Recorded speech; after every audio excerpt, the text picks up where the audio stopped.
Kung may pangalan na agad pumapasok sa isip pag-usapan ng bilyar, lalo na dito sa Pilipinas, isa lang yon, si Efren "Bata" Reyes. Tinaguriang The Magician dahil sa mga tira niya na parang imposible pero nagagawa niya ng parang simpleng laro lang. Bata lumaki sa Maynila at bata pa lang siya nahilig na sa bilyar.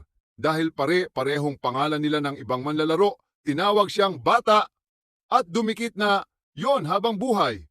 Pero hindi lang basta galing ang meron siya, ang nakakamangha. Kahit walang formal na training o mamahaling kagamitan, napantayan at nalampasan niya ang mga world champions. Imagine, isang Pinoy na galing sa simpleng bilyaran, naging alamat sa buong mundo.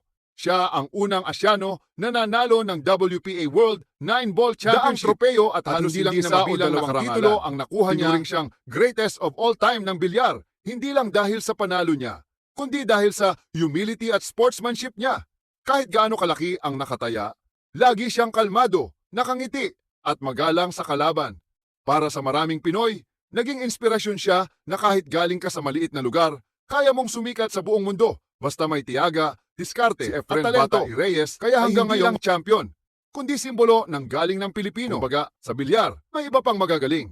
Pero GOAT, isa lang,